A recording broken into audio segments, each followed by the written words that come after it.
Hey everyone, today we're going to talk about all the reasons that people actually hate cruises right after this.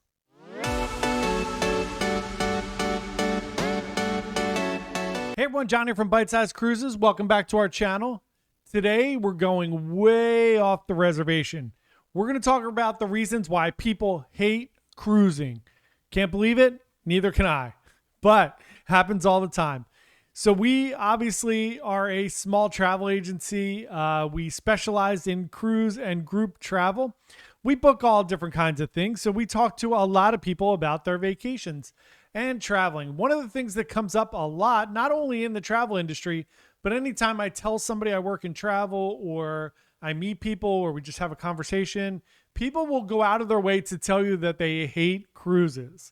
I don't know why. No one's ever said to me, I hate going on an airplane to go on vacation, which I think there are far more people that hate flying. I don't love flying. I do it to go to great places. However, today we're going to talk about all those reasons people tell me that they hate cruises. If you love everything that has to do with cruising, planning cruises, going on cruises, everything else, we would love for you to subscribe to our channel and come along on this journey. We're trying to hit 4,000 this month. Let's go. So let's talk about the reason why people hate cruises. So here are some of the ones I get. Number one, people say it's too claustrophobic. So remember, on some of these, I'm not going to give you reasons. One of the things that I've learned, let's take a step back. One of the things that I've learned is that most people are not open-minded about anything. As we can learn in the world today, they have their particular thoughts and feelings, and then they hang out with a bunch of other people that share those thoughts and feelings, and they don't want to talk about anything else that could be any gray area in those thoughts and feelings. So, number one is people tell me they're going to be claustrophobic. To that, I say, you're not. Again, a lot of these things that we're going to talk about today are things that you could combat by giving people options of like, hey, well, don't go on this type of cruise or don't go on this cruise line. So I'll give some feedback on some of these, but by all means, if you feel that way, you feel that way, and I'm probably not going to change your mind, nor would I try to. So, number one, tell me it's claustrophobic. I will tell you to go on an Oasis class ship. There's a central park in the middle of the ship. There's 12,000 live plants. There's so much outdoor space. Or go on a Breakaway Plus class ship for Norwegian. You have the whole waterfront area where you're on deck A. You can walk all around. You can walk all around the top. There are very few places on those type of ships where you don't feel like you're outside all the time.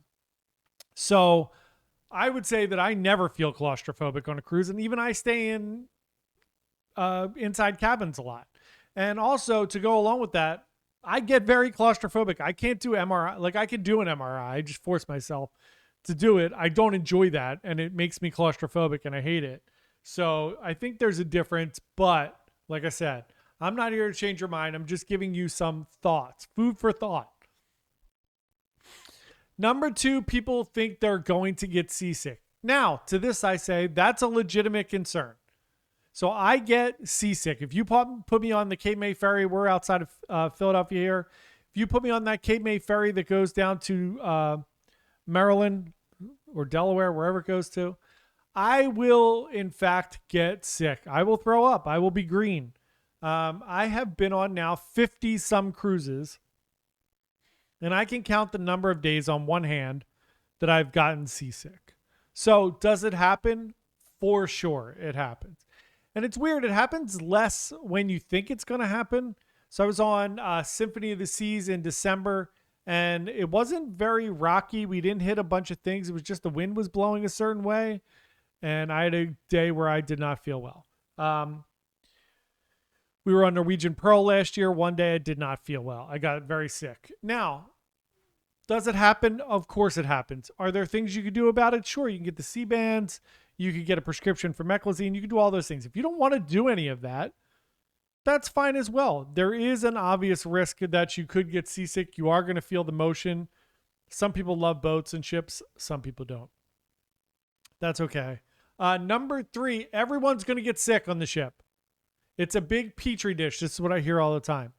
So is everywhere else. Go to Disney and touch a railing. It's disgusting. So I think that's the same way anywhere. If you go to a big resort, if you go to a big hotel, if you go to a convention, if you go anywhere, as we saw with COVID, and there's a ton of people in the same place, chances are someone's going to get sick. We get that. It's no more or less prevalent on a cruise ship. I think you hear about it more on cruises because people talk about it more and it gets reported more than it normally would. But I mean, norovirus goes around hospitals. C. diff goes around hospitals. Look that up. That's disgusting. There are all kinds of things that go around. Put your kid in daycare. My dog goes to daycare every once in a while, and they get kennel cough and different things. So if you put a bunch of people or animals together, yes, people are going to get sick. But it's no more prevalent than it is anywhere else. Number 4, which is to me one of the craziest ones that I hear, I'm a picky eater. There is so much variety of food on cruises. You can go, first of all, you have the dining room where there is a very good amount of choices no matter what cruise line you're on. And they're very catering to allergies and different things. And if you just go in and say, hey, I like chicken or I like something else, they're going to get you that. It's fine.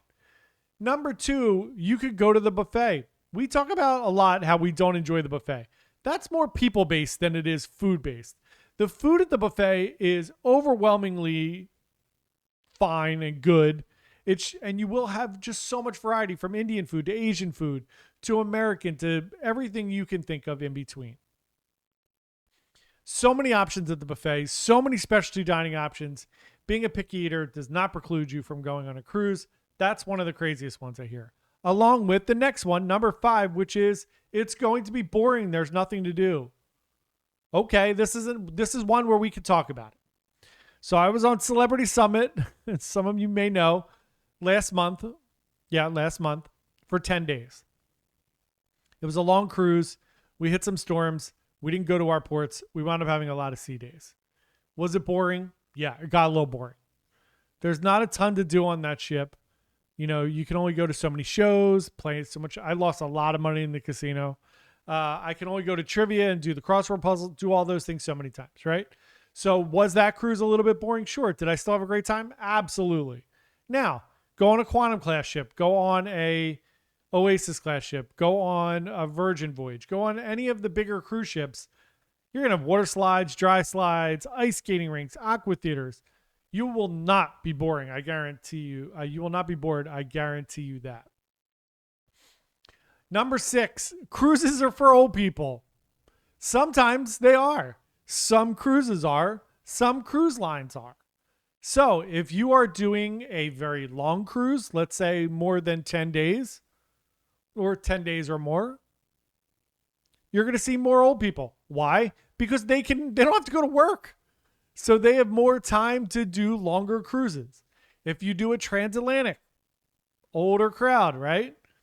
If you are on one of the kind of upper scale cruise ships like Silver Sea or Seabourn, guess what you're going to see? More old people. Why? They have more money. They've lived longer. So, it's crazy, but it's true. Same thing with different cruise lines are going to scale a little bit older. Celebrity is going to be a little older than Royal Caribbean, obviously, right? It's the next tier up. Not quite as much to do, not quite as family oriented. Also, you're going to see older people sometimes on Holland American. Not that there's not families or kids, just it's going to lean more in that direction. If you go to the Norwegian fjords or to Alaska or to certain spots, you're going to see an older crowd than you would see a younger crowd. Go to the Caribbean, go on Virgin, go on Carnival, go on Norwegian, go on Royal Caribbean, go on MSC. You're going to see a lot of families, a lot of young people, not a lot of old people, and you're going to have a great time.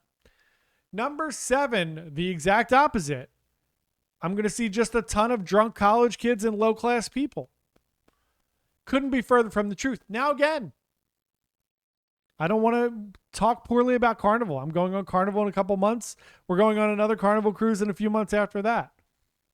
However, there are itineraries. Now, Carnival gets a bad rap from years and years of being the only cruise that people saw. And you go on a cruise, you saw the midnight buffet, you saw people getting drunk, you see the fights that everybody talks about on YouTube and all the different things. Sure, does it happen? Of course. Is that the norm for all cruises? It's not. So yeah, certain itineraries are going to skew young. Weekend cruises, go on Freedom of the Seas or Independence of the Seas. It does like just the Coco Cay and back cruise. Yes, it's going to skew younger because those people are just getting out of work for the weekend. Shorter cruises tend to be hardier cruises, for lack of any kind of clear term, because I've lost my mind. It's getting late here and I'm totally out of it. So there you go.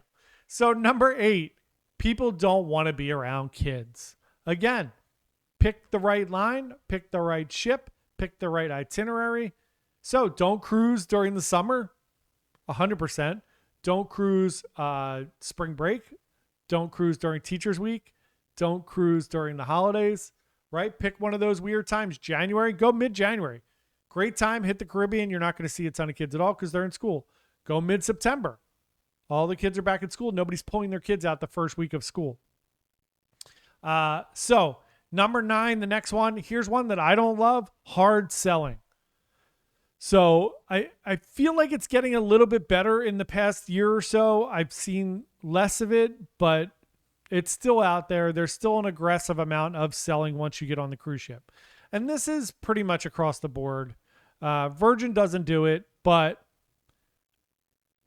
Royal, Norwegian, Carnival, all the big cruise lines, you're going to see a lot of hard sales for bingo, for specialty dining, for the drink package, for photographers, for gold by the inch, for t-shirts, for any of these little things that you can think about, slot tournaments, whatever it is, right? Things going on all day that they're just trying to hard sell you on. I get it. It's not great. I wish that, to me, I would almost pay, like if you said, hey, you could pay $150 more, $200 more, and we won't make any announcements. I would gladly pay the $200, but everybody else won't. So last but not least, short port calls. Again, one I'm not a huge fan of. I like that certain cruise lines like MSC is doing some later stays. Virgin does some laters and some overnights. Royal does it as well. Norwegian does it as well. If you go to Bermuda, I'm going to Bermuda in a few weeks with Meg. We're doing 3 days in Bermuda, which is great. That's just one of the places where it makes sense to do that. I know everybody would love to do an overnight at Perfect Day. There are tons of things that we want. I don't love the short port calls either, but sometimes it's just the only way to get from island to island or city to city with enough time for you to visit more than one city. So unfortunately, that's a realistic thing that happens. And I get that if you don't want to do that, and you don't feel like the kind of second part of that is you don't feel like you can immerse yourself in the culture. I agree with that. So that's where I would recommend maybe a cruise tour, right? Doing some land and sea. A lot of people do that in Alaska. I would highly recommend doing that in Europe. But here's the thing. If you're going to the Caribbean, the reason I go on a cruise is to get into the warmth, right? There are things that I would like to do on like cruises, some crazy like Norwegian fjord things and different things like that. But for the most part, when I started cruising, it was to hit the sun, hit beaches, and I don't need to stay overnight in Nassau or Cozumel or any of those places, right? And we're only going to get into trouble in those places. So, but for other places where you would like to be a little more immersed into the culture, I get it, right? We're spoiled that we go on a lot of cruises, so I can hit that port multiple times and kind of see more things. So those are 10 reasons why people hate cruises. If you hate cruises, I'm so sorry. Please comment below. Let us know why you don't like them. If you love cruises, tell us why you love cruises. I have my Emma Cruises shirt on today. Emma has these really fun Debarkation Day shirts. Go pick one up at Emma Cruises store. They're awesome. I try to support all the other creators. A lot of them have really great swag. I have some La Lita Loca shirts. We have La Lita Loca swag somewhere. Oh, we have the mug right back here. I have my YOLO Book It mug from Matt Hotchberger, Royal Caribbean blog. I have a bunch of shirts from Matt. I have a bunch of other swag from other content. I have to get a midship shirt. I like Corey's stuff too.